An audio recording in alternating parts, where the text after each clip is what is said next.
right, let's take a look at today's lesson. What we're going to be looking at is related rates on day one. We're going to spend 3 days on this. It's a pretty important topic. It is definitely going to be on the exam in one form or another. Many times it's part of a free response question, so it's really important that we completely understand. We're going to spend 3 days working on it to make sure we have a pretty good understanding of how a problem, related rates problems work. Well, first of all, let's talk about what they are.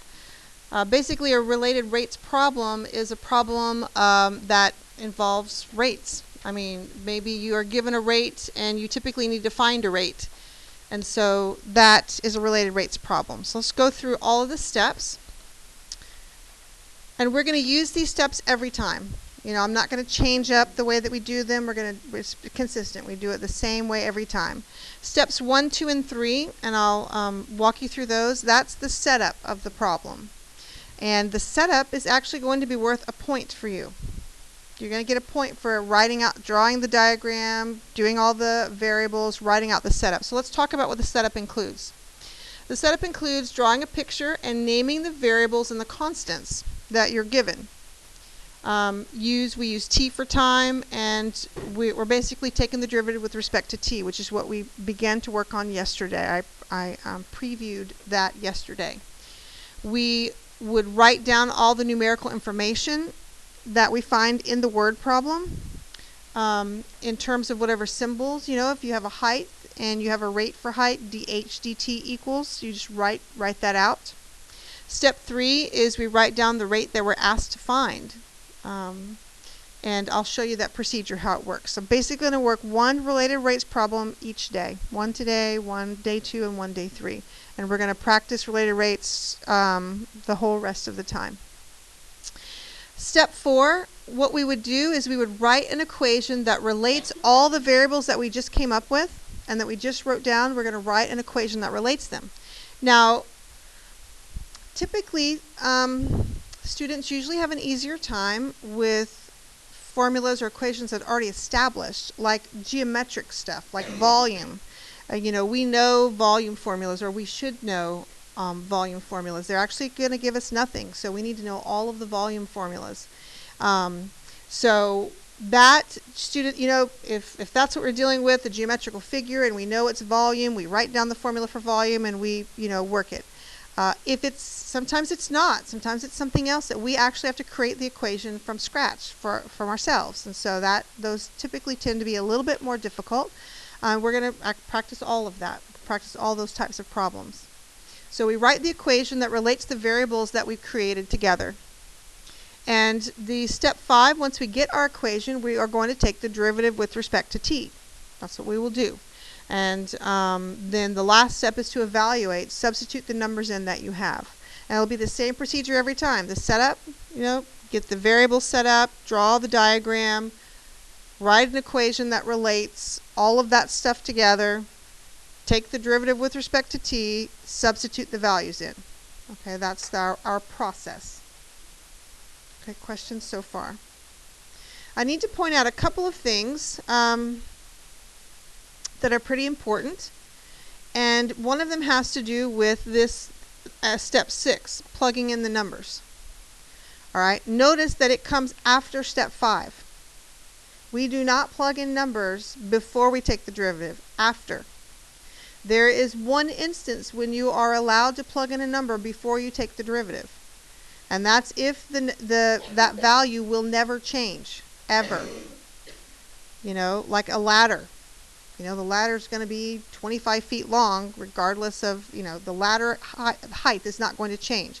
That, if we're doing that kind of number we could put in before we take the derivative, but the vast majority of numbers will change. So that's why step 6 comes, the evaluation step comes last. We wait until we take the derivative to substitute the numbers in. Okay, we wait to do that. All right, so let's work one. I'll walk through the process with you.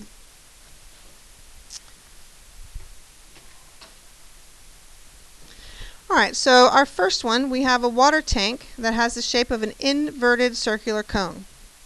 Okay, inverted circular cone. That would be like an ice cream cone, right? It would be coming up because we wouldn't want a tank that would spilled water out, right? We'd want it to be faced up.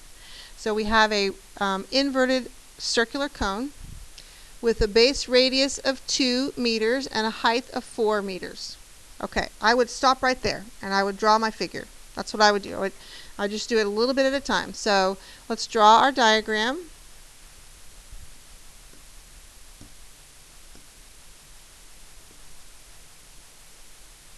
So here's our inverted circular cone.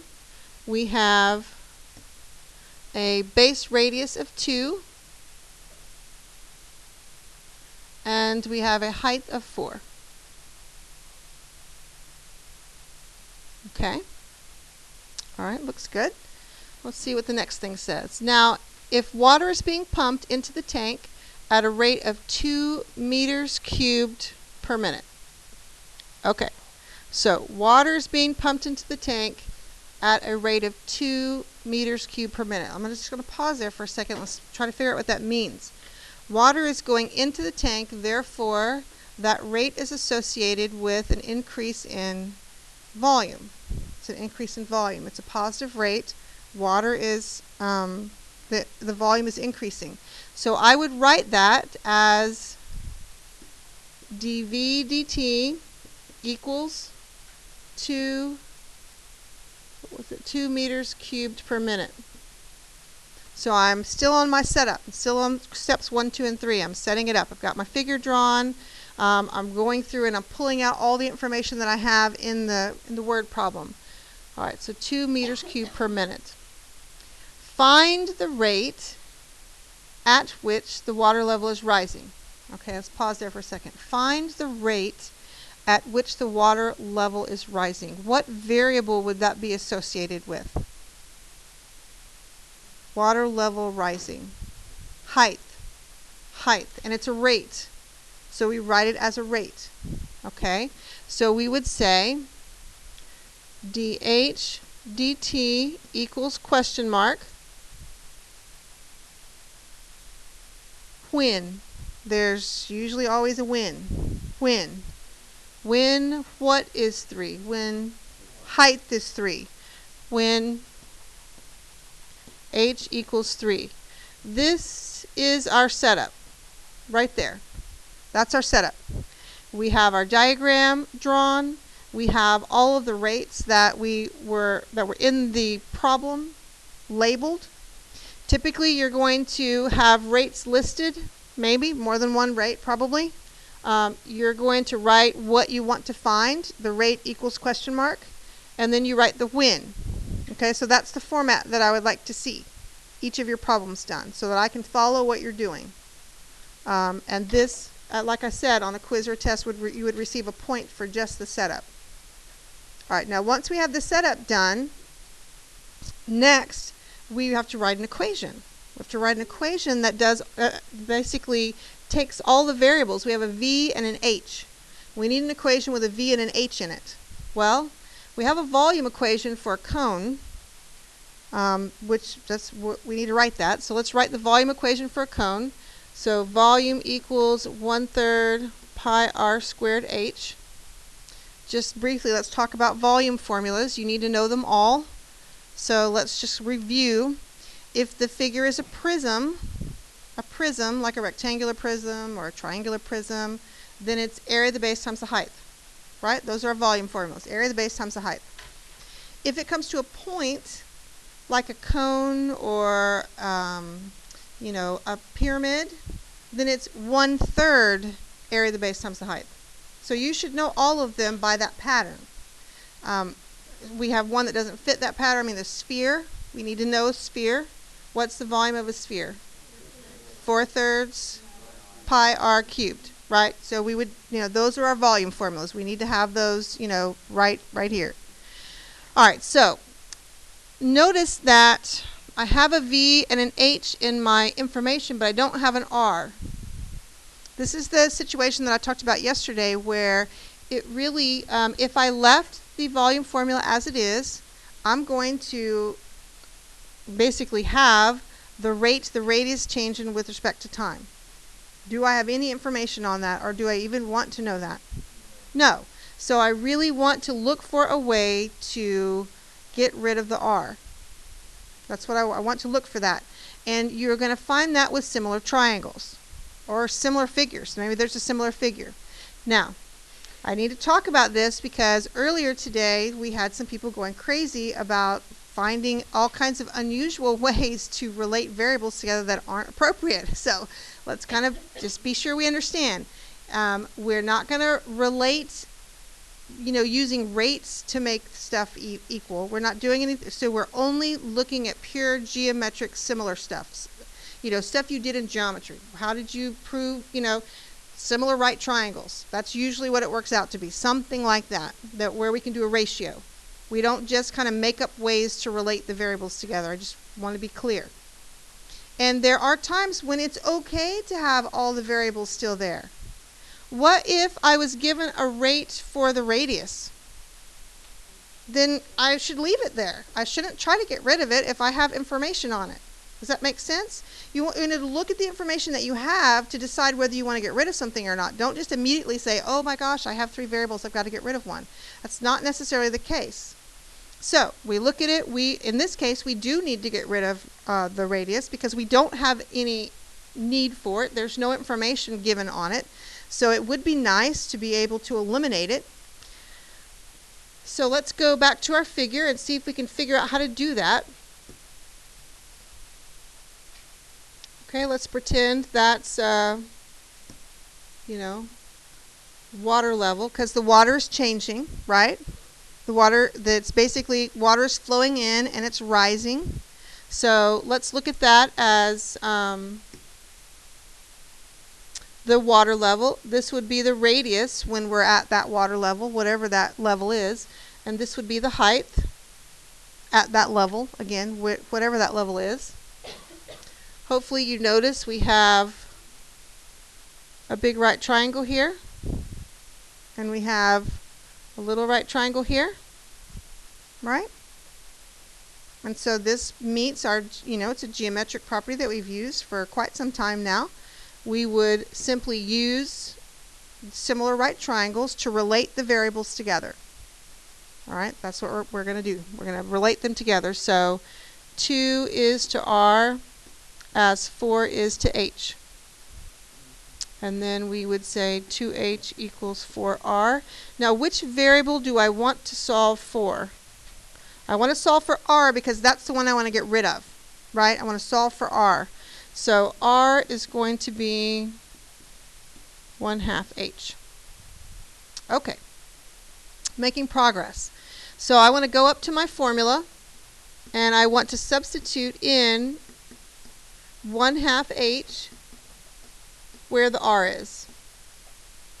Now, if you're really excited and wanted to jump in and find the derivative right now, you could, but it would actually cause you extra work because I'd have to do a product rule.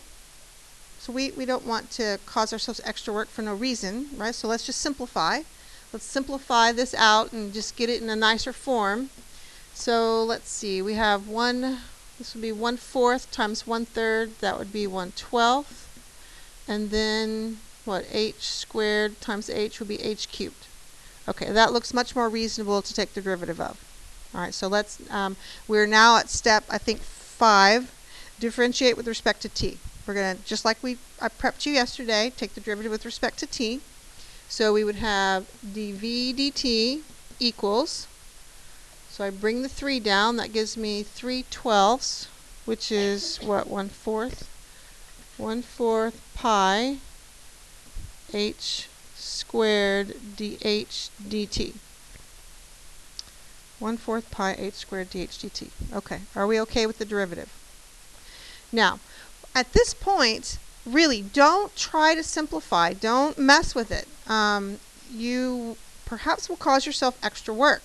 We want, at this point, what I do is I stop, I just throw the numbers at it. Just put all the numbers in it, okay? Our hope is that we have a number for everything except for the thing that we're looking for. We're looking for this. We know we're not going to have a number for dH/dt. It will happen on occasions where you put all the numbers in there and you realize you're missing something. That's okay. No panic needed. You just go back into your setup and try to find what you're missing. It's fine. There'll be some way that you can find it.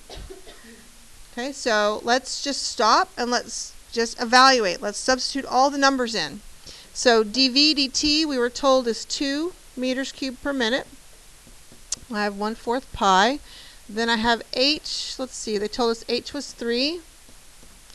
And then we have dH dt. So as it works out, which is wonderful, is we do have all the numbers that we needed. And all we have left is what we were solving for, which is dH dt. So now it's just a matter of arithmetic. So let's see, let's be multiply by 4, that would be 8. So we have 8/9, and then divide by pi equals dH dt.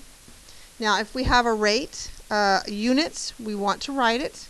Remember we talked about this a few weeks ago. They like to give points for units on the AP test. And even if you don't know the actual answer to the problem, you write down your favorite number and put the units, right? Because the units, you could get a point for that, just knowing the units. So we need units here. What would our units be with height with respect to time? Meters per minute. So it's 8/9 pi meters per minute. That's our change in height over time. Okay, how is that?